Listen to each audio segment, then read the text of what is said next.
Hello and welcome to this week's episode of Navigating the Water, where we're joined as always by our host, the CEO and founder of River VC, the fabulous Stephanie Mckinney. Stephanie, hello, how are you? I'm great. How are you, Kim?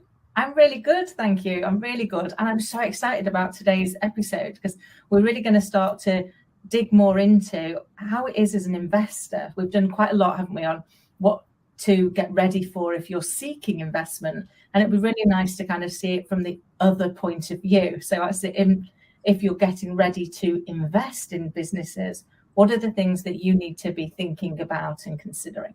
Exactly. That is what we're going to talk about today. So I'm ready to dive in and start on that.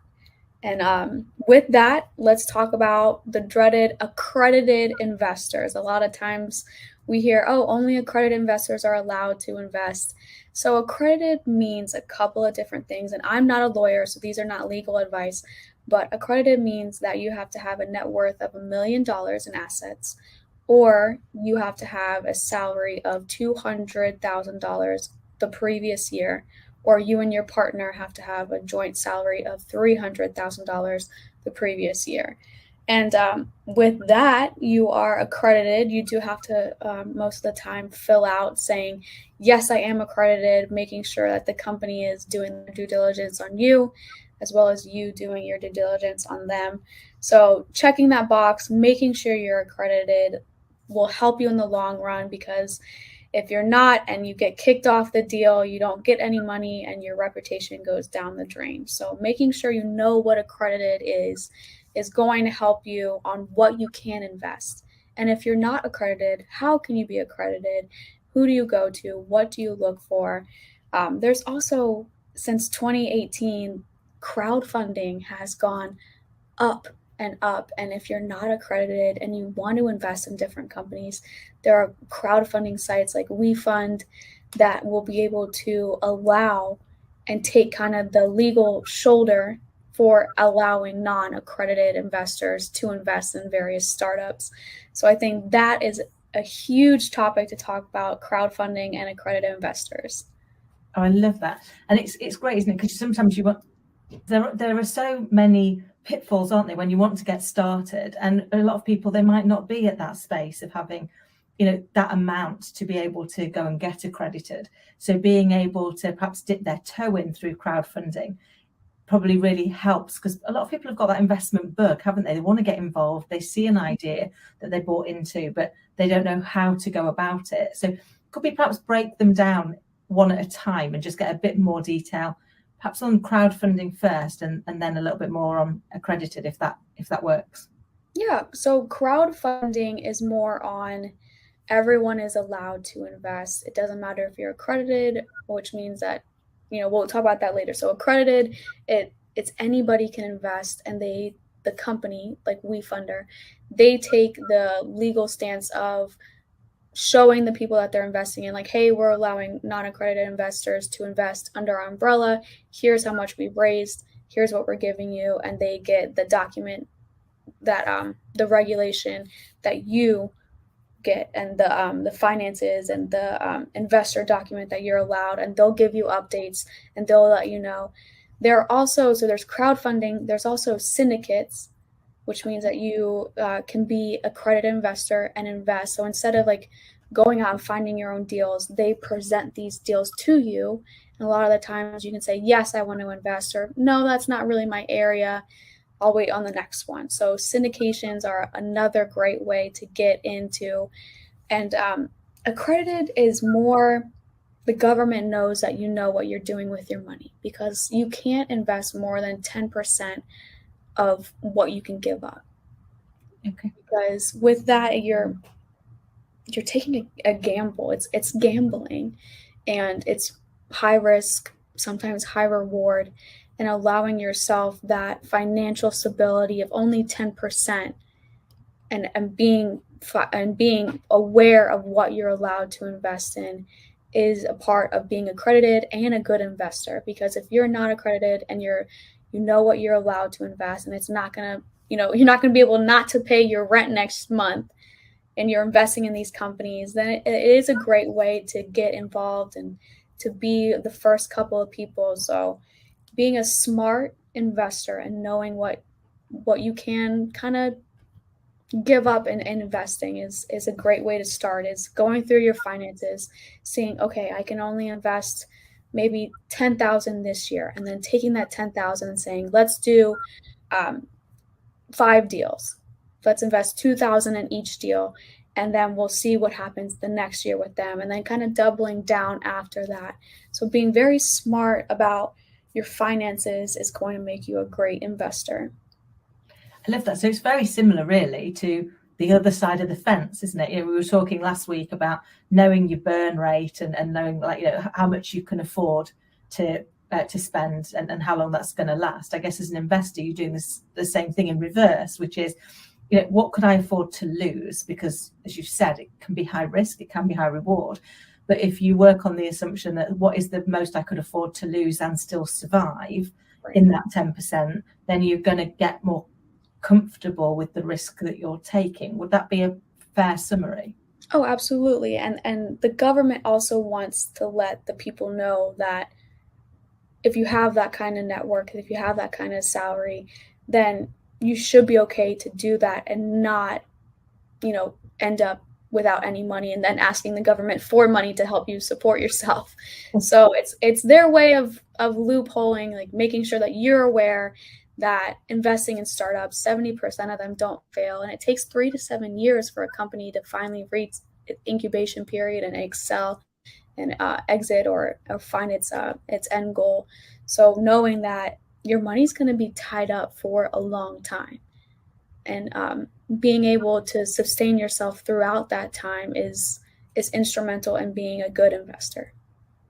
I love that. And I guess what also helps you in being able to support the people you're investing, not just from a monetary point of view, but from an advice point of view, because you're doing that same due diligence yourself. You're going, I'm not just expecting you to do it, I've done it too. So this is how I've made sure that I know I'm comfortable to be in a position to invest in you.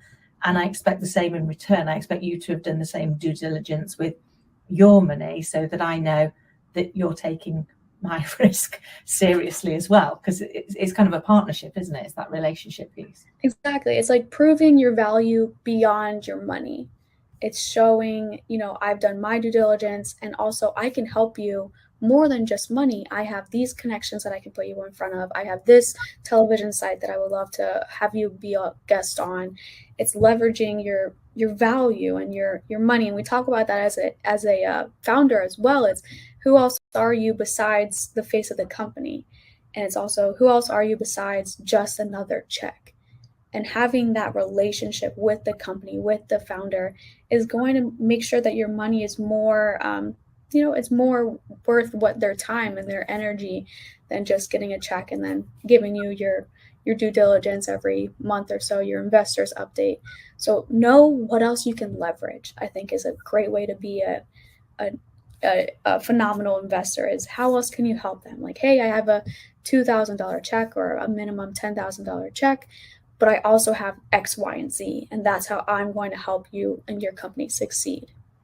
I love that, because I guess with all things, it is that relationship, isn't it? And once you've got the relationship with the person, you don't want to let them down. Human beings in the main, we want to be fair, we want to be honest, we want to do the right thing. So when you know the person that you're in, they're taking an interest, them, they know you're more invested in them and their success, not just from the monetary point of view, and they're more invested in also making sure you get a return, because neither one of you wants to let the other person down, do you? Everybody wants to grow together. So I think really putting that time into, what do I bring? What am I interested in? What are my values? In the same way that we've talked about, when you're the founder seeking investment, you should know all of those things so that you can appeal to them. I guess as an investor, it's looking at, what's your investor brand? What is it that you want to be known for? What are the types of things that ignite your passion, either because they've got something that you've got a unique skill set that can support them with, or just because it really drives something that means something to you. But being able to share that with the market will hopefully ensure that if syndicates bring you opportunities, or if other funding opportunities come up, they're better aligned to what it is that you want to invest in. Exactly. And that's why you see a lot of first time investors dive into the field that they know. So if you have a medical background, you may want to look into biotech, into fintech, and experience what you have now and how it started out that way. So diving into your area, knowing your values, knowing what you're capable of and how you can help is a great way to be the best investor, as well as what types of deals are you interested in? It may not just be in your area, but it may be in, let's say, NFTs. And then start doing your own networking in NFTs. So when you're ready to invest, you have that capability of pulling out another card rather than just the check card. I love that. And there's quite a lot of, we've talked about crowdfunding and things, but there's quite a lot of sites now as well, isn't there, where they're trying to marry up founders and investors. So you can go and join those sites if you are an investor, so that more deals, or a potential investor, more deals come towards you. And equally, if you're a founder, you can join those so that you can say, I'd like to be able to pitch. So I think it's knowing some of those opportunities, isn't it? So that you can work out, how do I get started? How do I actually go and find what's out there that I might want to invest in and get myself known as being in the market? Right, exactly. There are websites out there and we'll put them in the blog, but 10 years ago it was only word of mouth and it was only for people that had previously invested and that were already in the door, and now it's for everybody, and crowdfunding is for everybody, and being able to find these deals and find these founders is at the touch of your fingertips with all of this internet and all these different websites that people go to. So first I would look local. I would see if there's any local incubators, accelerators that are out there that you can be a part of. Grow locally and then grow worldly, I think, is a great way to tackle investing. So seeing if there's any VCs in your area that you could join, any syndicates that you can join. But you have the internet. It's all out there. There's many different websites that I will put on the blog just so you can have that one touch click. But investing has been easier. The door has been opened, and it's good and it's bad. It's a double-sided sword with investing. Now everyone wants to do it, but I would just say know yourself, know your finances, and make sure the companies that you invest are in your range and you do your own due diligence on them. Because if you like the company but you don't like what the founder's doing, or you don't like the motto that they have behind it, that's not for you. So as an investor, another key point is doing your own due diligence and making sure not just on the company, the people are who you want to get in bed with. That is such great advice, because that is one of the key things, isn't it, that you're looking for, is not just, do I agree with the idea? Do I agree that this has got real potential? Is it something that's aligning with my passion? But actually, do I think these people are people I want to spend time with, people that I want to work with? But also, do I think they're the people that are going to make this successful?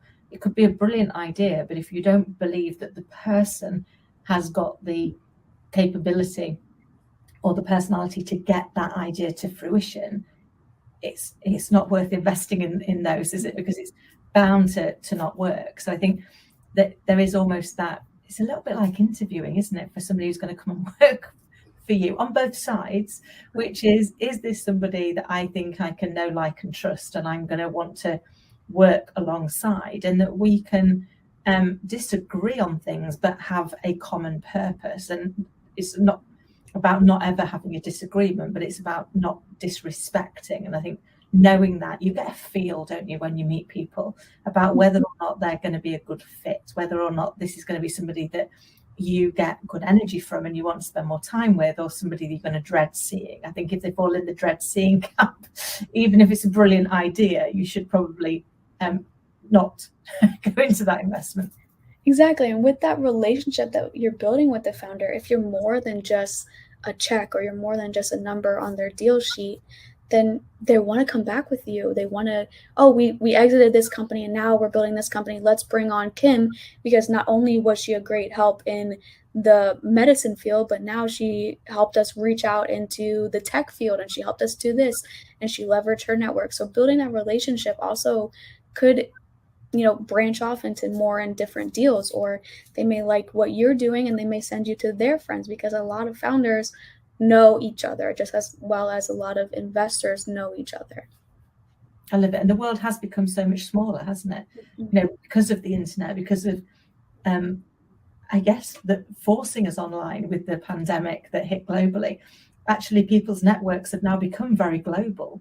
And what used to be a very small world, as you say, is opening up, so that it isn't just if you've invested before, you can get started. So taking advantage of some of that, reaching out and letting people in your network know what you're looking for, can be a great way of them being able to open up their network and introduce you to people who can help you take those first steps or help you take those next steps. Because I guess same as with founding, I guess it's about letting people know where it is that you're wanting to go, starting to put things out there to say, this is what I'm looking for. These are the type of people I'd love to get in touch with, so I learn more.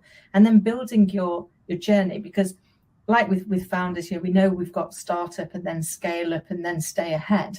It's the same, I guess, with investors. You might start wanting to invest in those startup places, but then you might want to get a broader portfolio as you go along. So it's how do you help to build the infrastructure for you to feel supported as you grow in your role as an investor? Yes, I think that is definitely something to live by, and growing is the key right there, is learning how else you can grow, because you're not just going to ask these people to return your money. You need to be learning how to grow and how to succeed as well.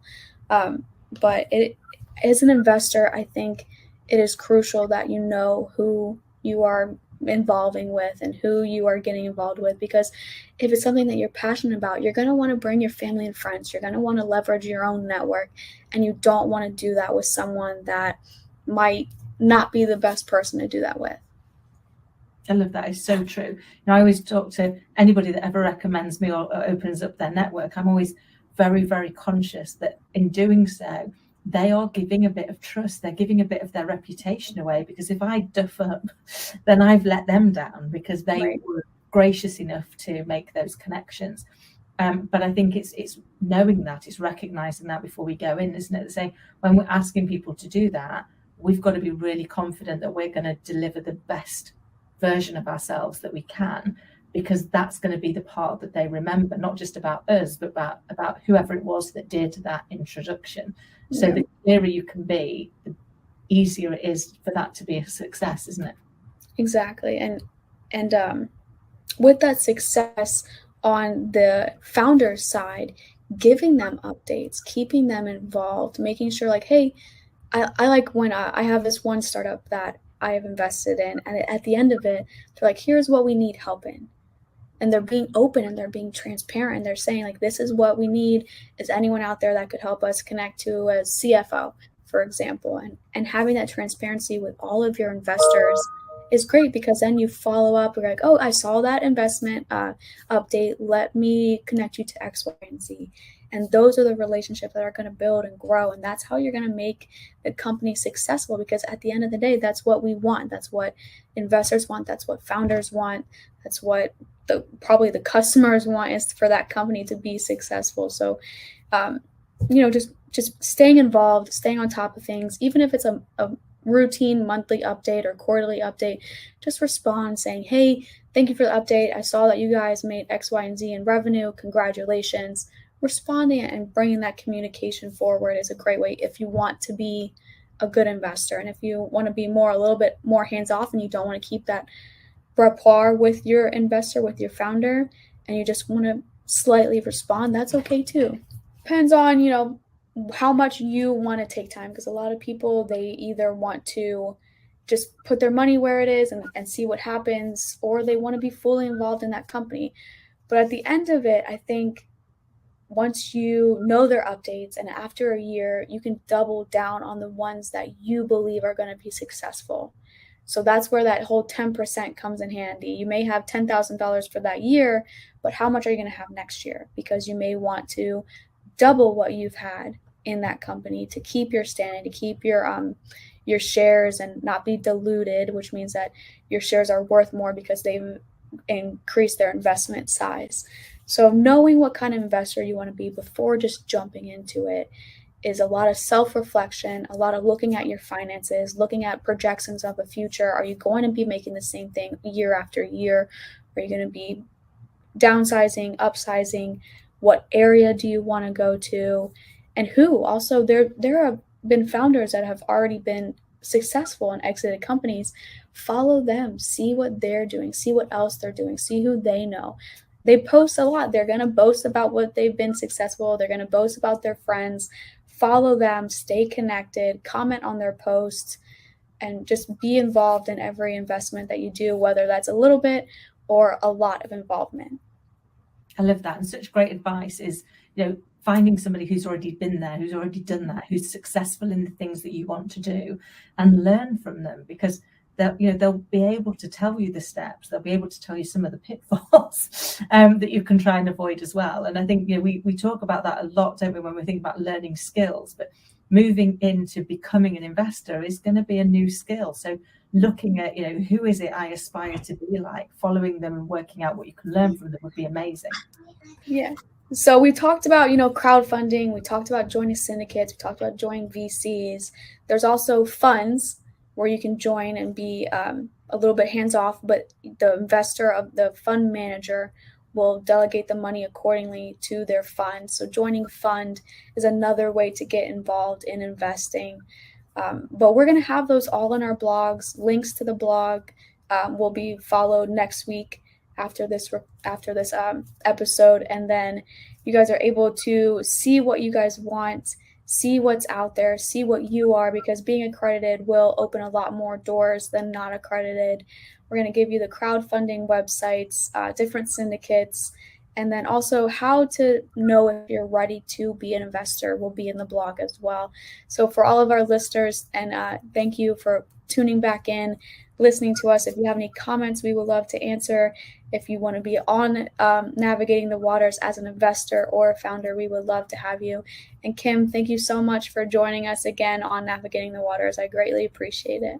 Oh, no, thank you for having me along for the journey. I'm learning so much. And I love that actually after every episode, you're really following it up in the blog. So we've got actionable steps and we're not having to listen to this randomly writing down whatever it is that you've said. So we get those parts. So thank you for having me along. I look forward to next time. Thank you.